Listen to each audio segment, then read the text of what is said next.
کروڑوں روپے کی کاروں کے اندر اتنے چیپ اور اتنے کم ترین لوگ بیٹھے ہوئے کہ ان کو یہ احساس ہی نہیں ہے. پانی کی بوٹلز بھی وہ اگر ختم ہوئی ہے تو یار اندر پڑی ہوئی ہے, کیا مطلب پھٹ جائے گی, وہ روڈ کے اوپر پھینک دیتے ہیں. اس کی وجہ سے کسی کا ایکسیڈنٹ بھی ہو سکتا ہے,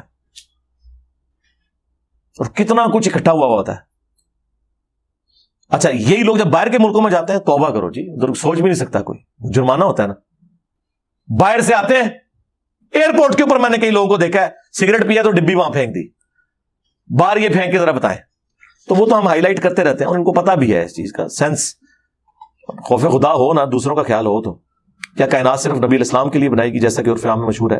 یہ ایک روایت ہے المستدرک للحاکم کے اندر, وہ کمزور درجے کی روایت ہے, لیکن یہ بات اس اعتبار سے اپنے اصل میں درست ہے کہ یہ پوری کائنات انسانیت کے لیے بنائی گئی ہے, اور انسانیت کی جان نبی الاسلام ہے. اس طرح گلالری بنانی علیحدہ بات ہے. باقی اگر آپ کہیں گے یہ اس وجہ سے سب کچھ ہوا ہے, تو یہ سر اتنا بڑا ٹروت ہے. قرآن جو آپ کو پوری کائنات کی پیدائش کا مقصد بھی بتا رہا ہے, انسان کی پیدائش کا مقصد بھی بتا رہا ہے, اور ہر وہ ٹروتھ ریویل کر رہا ہے جو ایک بندے کی بیسک نیڈ ہے. اس کائنات کا سب سے بڑا ٹروتھ اللہ کی ذات کے بعد اگر کوئی ہو سکتا ہے نا, تو یہ ہے کہ یہ کائنات اللہ نے کیوں بنائی ہے. خود سوچیں, سب سے بڑا ٹروتھ یہ ہے کہ اس کائنات کو کسی نے بنایا ہے, اس کے بعد کیوں بنایا, اس سے بڑا کوئی سوال نہیں ہے. اگر ہے تو مجھے بتا دیں. نماز پڑھنا, نیک مال کرنا, یہ باقی ساری چیزیں بعد میں. پہلی چیز ہے کیوں بنایا, تو قرآن تو خالی ہے اس سے. جو یہ اس قسم کے دعوے, ہاں قرآن اس پہ جو بات کرتا ہے نا کہ کیوں بنایا, اس ٹاپک کو قرآن نے کئی جگہ ایڈریس کیا ہے. اس میں سے ایک سیمپل جو پوائنٹ ہے نا, وہ آپ سورہ ہود جو پارہ نمبر 11 کے اینڈ سے سٹارٹ ہو کے 12ویں پارے میں ختم ہوتی ہے, تو پارہ نمبر 12 کا جو پہلا پیج ہے نا سورہ ہود کا, اس میں سٹارٹ ہی میں یہ آیت ہے, آیت نمبر 7 ہے سورہ ہود کی, پارہ نمبر 12 میں پہلی سورہ ہود سورت نمبر 11 آیت نمبر 7. وَهُوَ الَّذِي خَلَقَ السَّمَاوَاتِ وَالْأَرْضَ فِي سِتَّةِ أَيَّامٍ, وہی ہے جس نے آسمانوں اور زمین کو 6 دنوں میں بنایا. قرآن جب آسمان اور زمین کی بات کرتا ہے, اس سے مراد پوری کائنات ہے.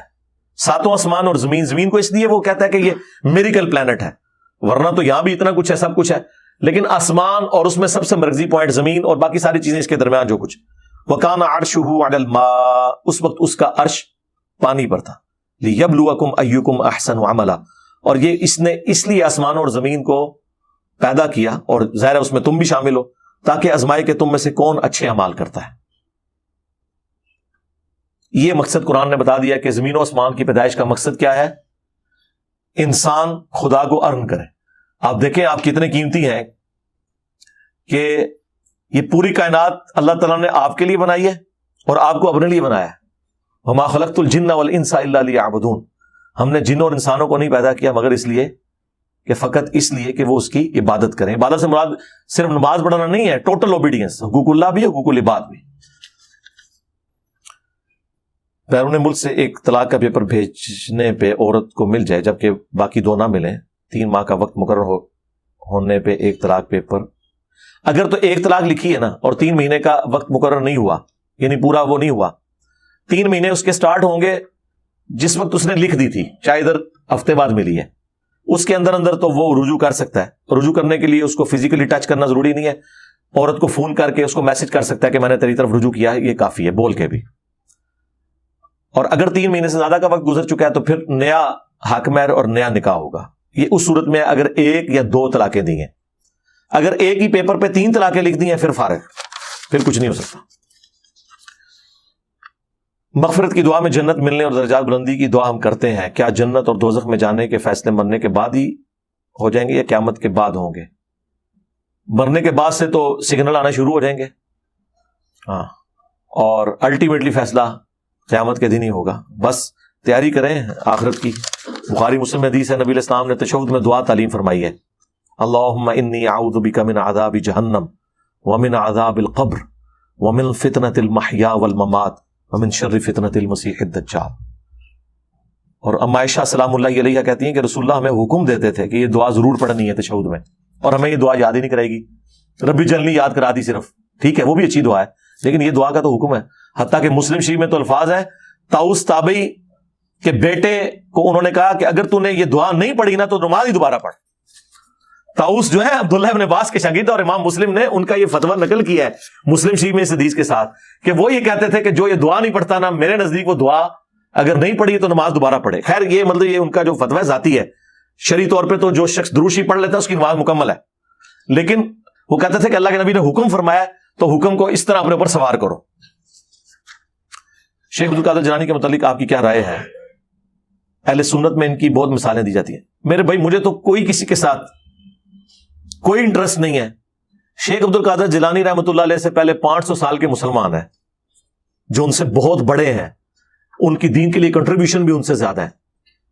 پہلے ان کے اوپر ہم کوئی ڈسکشن کر لیں، ان کی کوئی لائف سٹائل پہ بات کر لیں تو ادھر تک پہنچیں گے. یہ تو عمر نو بھی ملے تو عبد القادر جیلانی کا نمبر تو نہیں آئے گا.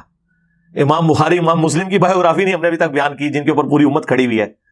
اس سے پیچھے بھی صحابہ کرام میں سے بھی صرف خلفائے راشدین اور عشرہ مبشرہ یا اہل البیت کے تھوڑے بہت فضائل بیان کیے ہیں. ہاں آپ نے ان جنرل پوچھنا ہے تو شیخ عبد القادر جیلانی ایک اہل سنت کے عالم دین تھے، بہت بڑے، بغداد کے اندر آلموسٹ 90 سال کی عمر پائی ہے انہوں نے، اور 561 ہجری میں فوت ہوئے ہیں اور 470 میں پیدا ہوئے ہیں.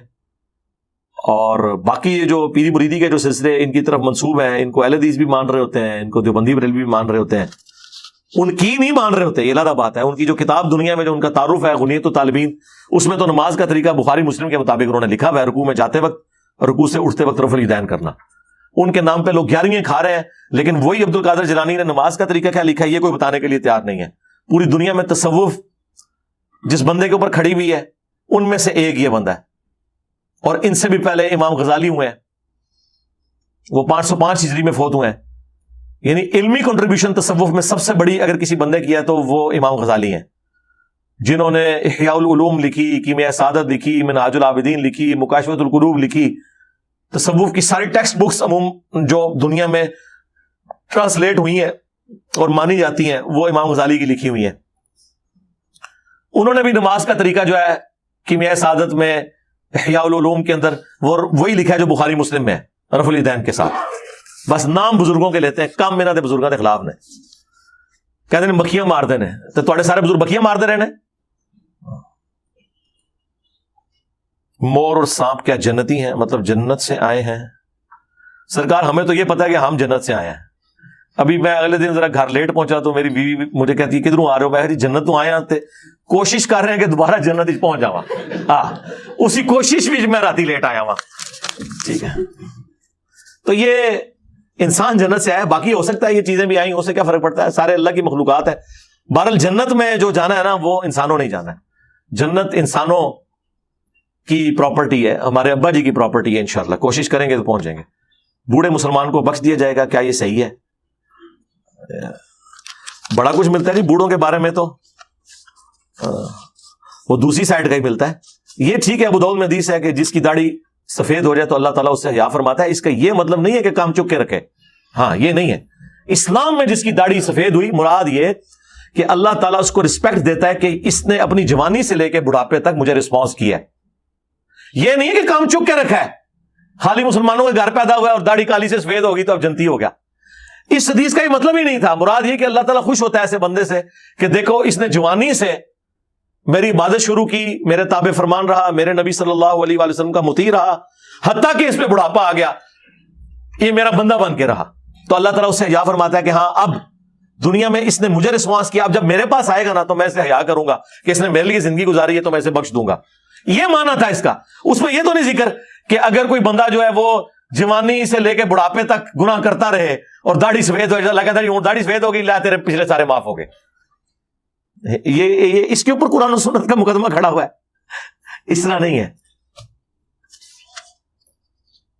On line networking business جس میں تھوڑی سی سرمایہ کاری کرتے ہیں اور ساتھ مزید لوگ شامل کرنے پہ پیسے ملتے ہیں. اس طرح جنرل میں بات نہیں کروں گا. حلال اور حرام کاروبار کے 4 اصول میری ویڈیو دیکھ لیں، فارکس ٹریڈنگ لکھیں تب بھی وہ ویڈیو کھل جائے گی. اس میں نے چیزیں بتائی ہیں. 2 بنیادی چیزیں ہیں جن کا آپ نے خیال رکھنا ہے. ایک تو یہ ہے کہ اس کاروبار میں سود یا جوئے والا کوئی معاملہ نہیں ہونا چاہیے، اور دوسرا جو اس سے بھی زیادہ امپورٹنٹ ہے کہ وہ غرر اور دھوکے پہ مبنی نہ ہو. یعنی فزیکلی وہ چیز ایگزسٹ کرتی ہو. یہ زبانی کلامی نہیں ہے کہ یہ چیز خریدی اور ادھر بیچ دی، نہ وہ خریدی نہ بیچی. فزیکلی وہ چیز ایگزسٹ کرتی ہو.